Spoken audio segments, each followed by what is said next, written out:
Teacher તરીકે આ education ફિલ્ડમાં આવ્યો હતો. પછી અમે ક્લાસીસ ચાલુ કર્યા હતા. પછી 15 વર્ષથી છોકરા બાળકો જોડે રહ્યા પછી એ અનુભવ થયું કે ઘણા પ્રોબ્લેમ્સ બાળકોને છે. જે પ્રોબ્લેમ દૂર કરવા માટે અમે પોતાનો સ્કૂલ સંસ્થા જે એડ્યુનોવા સાયન્સ હાયર સેકન્ડરી સ્કૂલના નામે શરૂ કર્યું.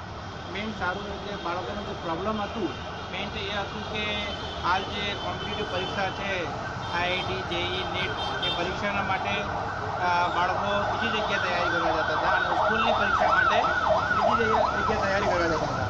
એટલે ટૂંકમાં આખો દિવસ સવારે 7થી લઈને રાતના 10 વાગ્યા સુધી એક જગ્યાથી બીજી જગ્યાએ દોડ કર્યા પછી 10 વાગે ઘરે પહોંચી છેલ્લે એ લોકોને ઘરે એ ના ખબર પડતું હોય કે આપણે આખો દિવસમાં શું વાંચ્યું અને પોતાનું જે સેલ્ફ સ્ટડી હોય એ સમય આખું નીકળી જતું હતું. અને બાળકોને જે રમવાનો સમય હોય એ તો ટૂંકમાં મળતું જ નહોતું.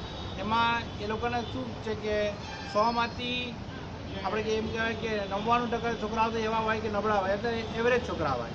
1 કે 2 છોકરા એવા હોય કે જે હોશિયાર હોય, આ જે પરિસ્થિતિથી ગુજરીને વ્યવસ્થિત સારા રિઝલ્ટ લાવી શકતા હોય. પણ જે એવરેજ છોકરા હતા એ એવરેજમાંથી ધીરે ધીરે આ દોડધૂમ કરીને નીચે એ લોકોનું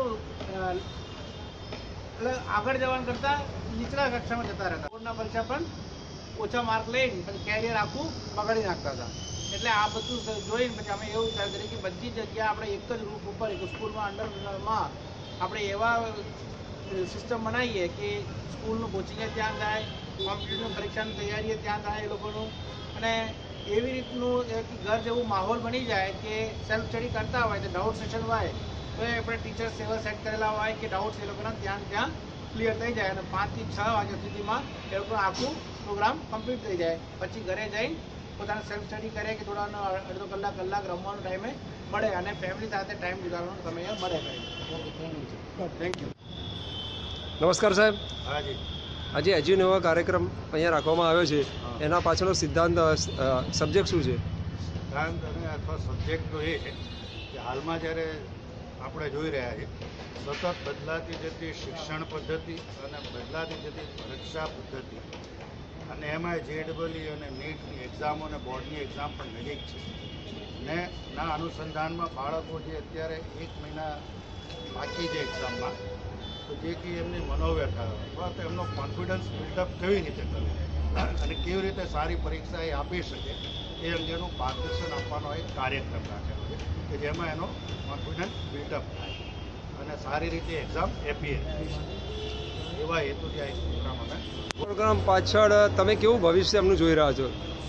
ભવિષ્ય એટલે કે ભવિષ્યમાં 2 પ્રકારનું હોય, બાળકનું કે ઇન્ડિયાનું છે.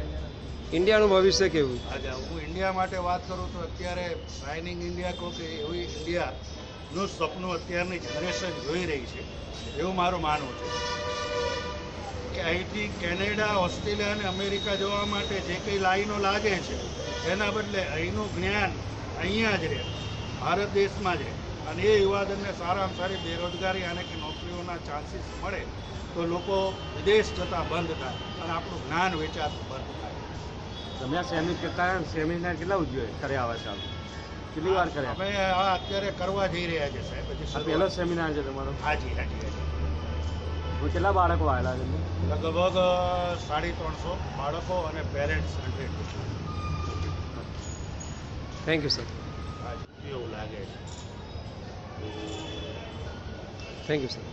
कितना है 170 350 25 ओके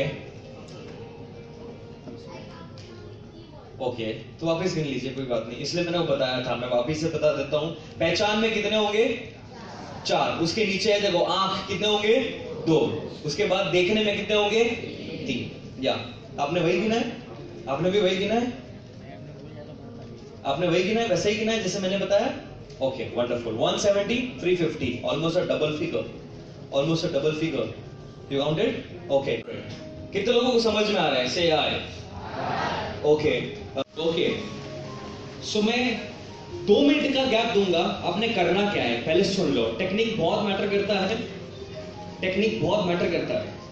एवरीबॉडी, कितने लोगों के ऐसा साथ होता है सुबह 9 बजे एग्जाम है, 4 बजे का अलार्म रखा था, और आपका कुछ कैलकुलेशन था कि 4 से लेकर I hope that matters that matters okay. So हम एक टेक्निक करेंगे। आपने करना क्या है मैं वापस से बता देता हूं। मैं सिर्फ और सिर्फ बोलता रहूंगा राइट लेफ्ट। क्या बोलता रहूंगा मैं? तो मैं जब राइट बोलूंगा तब आपकी राइट हैंड साइड पे आपने A B C D E F G focus. Okay, are you ready? Everybody ready? Everybody ready? Okay, 1 2 3 4 5 6 very good. Hello, starting करो। Okay, 1 2 3 start.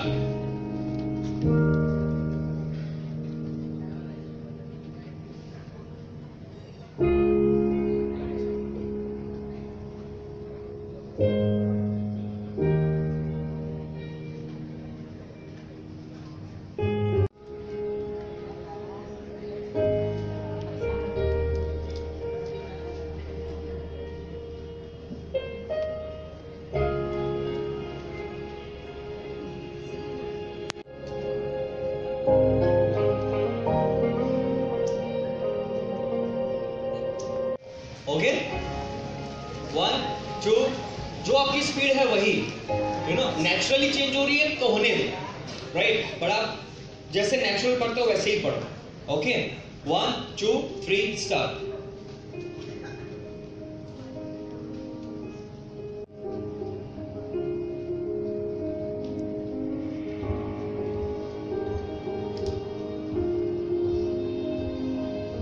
રાજકારણમાં શિક્ષણ ઓછું છે અને શિક્ષણમાં રાજકારણ વધારે છે. એ તો બદલાય છે, શક્ય બને તો આ શક્ય બને. એવા બે ત્રણ પ્રશ્નો અને ત્યારબાદ એ પૂછવામાં આજે પ્રોગ્રામ છે, પ્રોગ્રામ શું લઈને કરો, શા માટે કરો છો, કેટલામી વખત કરો? મેં કીધું પ્રથમ વખત જ કરું છું. મેં કે એમને મેં કીધું હા એમને. આજે મહેદી નવાજ હોલમાં જે આ કાર્યક્રમ થયો, તમને એમાં શું જાણવા મળ્યું અને તમારો કેવો મંતવ્ય છે? આજે દર્શન સરે જે અમને કીધું તો કે લાઈફ ચેન્જિંગ અને લાઈફના કરિયરમાં કઈ રીતે તમે આગળ વધશો અને લાઈફમાં પેરેન્ટ્સનું જે ઇમ્પોર્ટન્ટ છે એ સૌથી વધારે મહત્વનું છે. જો પેરેન્ટ્સ તમને સપોર્ટ કરશે અને તમે જો પેરેન્ટ્સની જે ઈચ્છા હશે તેના પર ખરા ઉતરશો તો તમે 100% તમે નાની ઉંમરમાં તમે આગળ સક્સેસફુલ થશો. હા, તમે શું જાણવા માગો છો?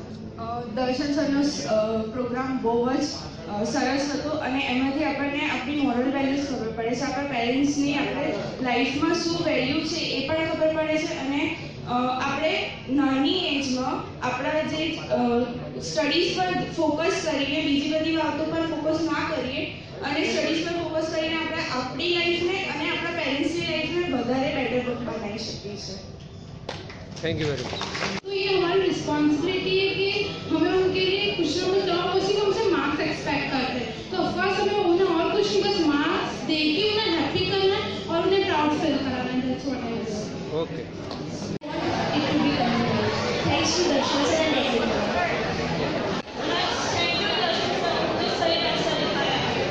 व्यक्त करना चाहती हूँ कि सबने बहुत ही सब स्टूडेंट को मोटिवेट किया इसके लिए. Second to Darshan because he has given special time to us.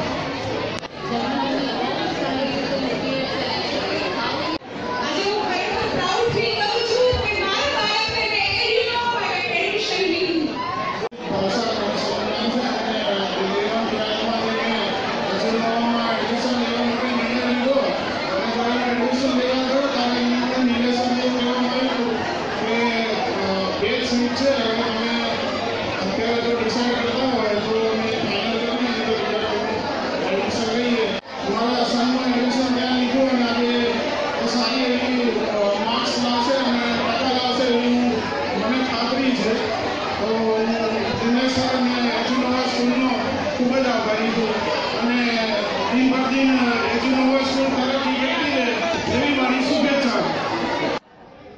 નમસ્કાર સર. નમસ્કાર. આજે મહેદી નવાજ હોલમાં આપને આપનું જે સેન્ટેન્સ સ્ટુડન્ટ્સ માટે હતું એના વિશે શોર્ટ બ્રીફ આપશો?